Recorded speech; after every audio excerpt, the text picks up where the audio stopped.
ವೀಕ್ಷಕರಿಗೆಲ್ಲ ನಮಸ್ಕಾರ. ಸ್ವಯಂ ಕಲಿಕೆ ಅಭಿಮಾನಿಗಳಿಗೆ ಸ್ವಾಗತ. Welcome to the family, welcome to ಅನು ಸ್ವಯಂ ಕಲಿಕೆ ನೋಡಿ ಕಲಿ.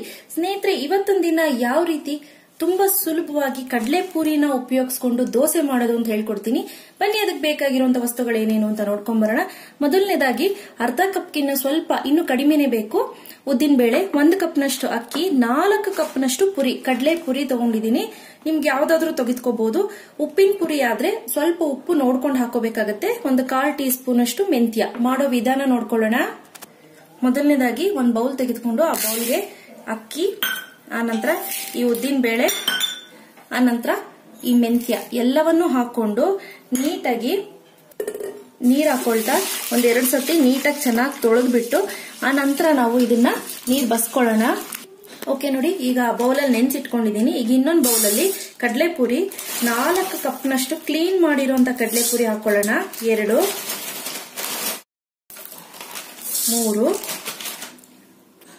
ಇದೊಂದು 4. ಇದನ್ನು ಅಷ್ಟೇ ಚೆನ್ನಾಗಿ ನೀರ್ ಹಾಕಿ ತೊಳ್ಕೋಬೇಕು. ಇದನ್ನು ಅಷ್ಟೇ ನೆನ್ಸಿಟ್ಕೋಬೇಕಾಗತ್ತೆ. ನೀವು ಒಂದ್ಸತಿ ತೊಳೆದ್ಬಿಟ್ಟು ನೀರ್ ಬಗಸ್ಬಿಡಿ. ಇವನ್ ಸ್ನೇಹಿತರೆ, ಈ ಜಾಲರಿ ಬರುತ್ತಲ್ಲ, ಜಾಲರಿಗೆ ಕಡಲೆಪುರಿ ಹಾಕ್ಬಿಟ್ಟು ನಲ್ಲಿಲಿ ನೀರ್ ಬಿಟ್ಬಿಟ್ರು ಆಯ್ತು. ಆಗೇನಾಗುತ್ತೆ ಅಂದ್ರೆ ಧೂಳು ಏನಾದ್ರೂ ಇದ್ರೆ ಕಂಪ್ಲೀಟ್ ಆಗಿ ಹೊರಟೋಗುತ್ತೆ. ಸೊ ಈಗ ಇದು ಎರಡನ್ನು ಮಿನಿಮಮ್ ಅಂದ್ರೆ ಒಂದು 4 ರಿಂದ 5 ಅವರ್ ನೆನೆ ಇಟ್ಕೊಳ್ಳೋಣ. ಅಂದ್ರೆ ಈ ರೀತಿ ನೀರ್ನಲ್ಲೇ ನೆನೆ ಇಟ್ಕೊಳ್ಳೋಣ. ಸೊ ಕಡಲೆಪುರಿ ಚೆನ್ನಾಗಿ ನೀರ್ ಹೀರ್ಕೊಳ್ಳುತ್ತೆ. ಸೊ ತಲೆ ಕೆಡ್ಸ್ಕೊಳ್ಳೋ ಅವಶ್ಯಕತೆ ಇಲ್ಲ. ಸೊ ನಮ್ಗೆ ಹಾಗೆ ಬೇಕು. ಸೊ ಇದು ನೆನಿಲಿ. ಓಕೆ, ನೋಡ್ತಿರ್ಬೋದು. ಈಗ ನಾನೇನ್ ಮಾಡ್ತೀನಿ, ಈ ಅಕ್ಕಿ ಮತ್ತೆ ಉದ್ದಿನ ಬೇಳೆ ಇದೆಯಲ್ಲ, ಇದನ್ನ ನೀಟಾಗಿ ರುಬ್ಕೊಂಡ್ಬಂದ್ಬಿಡೋಣ. ಎಲ್ಲವನ್ನು ಒಂದು ಮಿಕ್ಸಿ ಜಾರ್ಗೆ ಹಾಕೊಳ್ತಾ ಇದ್ದೀನಿ. ನೋಡಿ, ಇದಕ್ಕೆ ಎಷ್ಟು ಬೇಕಷ್ಟು ನೀರ್ ಹಾಕೊಂಡು ರುಬ್ಕೊಂಡ್ಬರೋಣ. ಈಗ ನೋಡಿ, ಅರ್ಧಂಬರ್ಧ ಆದ ನಂತರ ಕಡಲೆ ಪುರಿನ ಇಂಡಿ ನೀಟಾಗಿ ನೀರನ್ನ ತೆಗೆದ್ಬಿಟ್ಟು ಈ ರೀತಿ ಹಾಕೊಳ್ಳೋಣ. ಸೊ ಕಡಲೆಪುರಿ ನೀರ್ ಇರುತ್ತೆ. ಸೊ ಯಾವುದೇ ಕಾರಣಕ್ಕೂ ನೀರ್ ಹಾಕೋ ಅವಶ್ಯಕತೆ ಇಲ್ಲ. ಸೊ ಈಗ ಮತ್ತೆ ರುಬ್ಕೊಂಡ್ ಬರ್ತೀನಿ. ಈಗ ನೋಡಿ, ನುಣ್ಣಗಿದೆ. ಸೊ ಈ ಕನ್ಸಿಸ್ಟೆನ್ಸಿಲಿದೆ. ಈಗ ನಾನು ಒಂದು ಬೌಲ್ಗೆ ಇದನ್ನೆಲ್ಲ ಹಾಕೊಳ್ತಾ ಇದ್ದೀನಿ. ಮತ್ತೆ ಉಳ್ದಿರೋ ಕಡಲೆಪುರಿನ ಸ್ವಲ್ಪ ಹಿಂಡ್ಬಿಟ್ಟು ನೀಟಾಗಿ ಮಿಕ್ಸಿ ಜಾರ್ಗೆ ಹಾಕೊಳ್ಳೋಣ.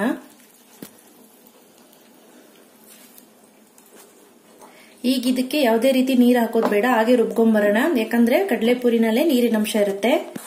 ನೋಡಿ, ಇದನ್ನು ಕೂಡ ನುಣ್ಣಗೆ ರುಬ್ಕೊಂಡಿದ್ದೀನಿ. ಈಗ ಇದನ್ನು ಹಾಕೊಳ್ತಾ ಇದ್ದೀನಿ.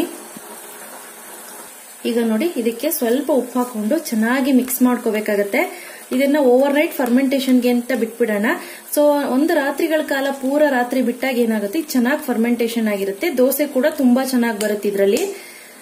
ಸೊ ಓಕೆ, ಈಗ ರೆಡಿ ಆಗಿದೆ. ಈಗ ನೋಡಿ, ಒಂದು ಪ್ಲೇಟ್ ಮುಚ್ಚಿಬಿಟ್ಟು ಬೆಚ್ಚಗಿರೋ ಜಾಗದಲ್ಲಿ ಇಡೋಣ. ಬೆಚ್ಚಗಿರೋ ಜಾಗದಲ್ಲಿ ಇಟ್ರೆ ಚೆನ್ನಾಗಿ ಫರ್ಮೆಂಟೇಶನ್ ಆಗುತ್ತೆ. ಈಗ ಬೆಳಗ್ಗೆ ಆಗಿದೆ. ಸೊ ಫರ್ಮೆಂಟೇಶನ್ ಆಗಿದೆ. ಸ್ವಲ್ಪ ಮಟ್ಟಿಗೆ ಮಾತ್ರ ಉಬ್ಬಿದೆ. ಸೊ ಚಳಿಗಾಲ ಇರೋದ್ರಿಂದ ಸ್ವಲ್ಪ ಮಟ್ಟಿಗೆ ಮಾತ್ರ ಉಬ್ಬಿದೆ. ನೋಡಿ, ಅಂಚು ಚೆನ್ನಾಗಿ ಕಾದಿದೆ. ಈಗ ಒಂದು ಸೌಟ್ ತೆಗೆದುಕೊಂಡು ಹಾಕೊಳ್ತೀನಿ. ನಿಮ್ಗೆ ತುಂಬಾ ತೆಳುಗ್ ಬೇಕಾದ್ರೂ ಹಾಕೋಬಹುದು. ಇದು ಯೂಶಲಿ ಸೆಟ್ ದೋಸೆ ಹಾಕಿದ್ರೆ ತುಂಬಾ ಚೆನ್ನಾಗಿ ಬರುತ್ತೆ. ಇವನ್ ಬೇಕು ಅಂದ್ರೆ ಇದನ್ನ ಹಾಕೊಳ್ಳಿ. ಎಣ್ಣೆ, ನಾನು ಯೂಶಲಿ ಎಣ್ಣೆ ಎಲ್ಲ ಹಾಕೋದಿಲ್ಲ. ಲಿಡ್ ಕ್ಲೋಸ್ ಮಾಡ್ತಾ ಇದ್ದೀನಿ.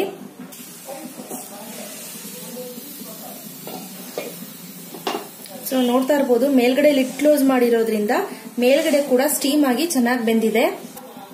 ಈಗ ನೋಡಿ, ಒಂದ್ ಸೈಡ್ ಆಗ್ತಾ ಇದೆ, ನೀವು ನೋಡ್ತಾ ಇರ್ಬೋದು. ನೋಡಿ ಎಷ್ಟು ಚೆನ್ನಾಗಿ ಕಲರ್ ಬಂದಿದೆ. ನಿಮ್ಗೆ ಎಣ್ಣೆ ಹಾಕಿದ್ರೆ ಇನ್ನೂ ಒಳ್ಳೆ ಕಲರ್ ಬರುತ್ತೆ.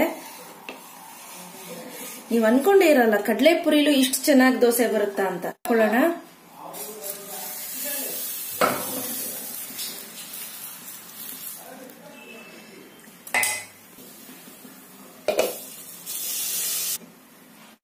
ನೋಡಿ, ಸ್ವಲ್ಪ ತುಪ್ಪ ಹಾಕಿ ತೋರಿಸ್ತೀನಿ.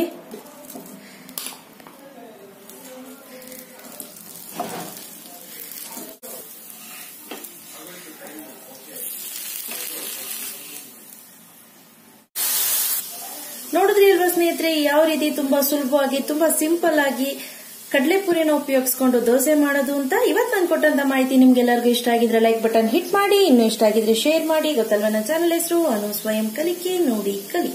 ಮತ್ತಷ್ಟು ಈಸಿ ಆದ ಇಂಟ್ರೆಸ್ಟಿಂಗ್ ವಿಡಿಯೋ ಒಂದಿಗೆ ಮುಂದಿನ ಸಂಚಿಕೆಯಲ್ಲಿ ಭೇಟಿ ಆಗ್ತೀನಿ. Till then take care, bye. Thanks for watching.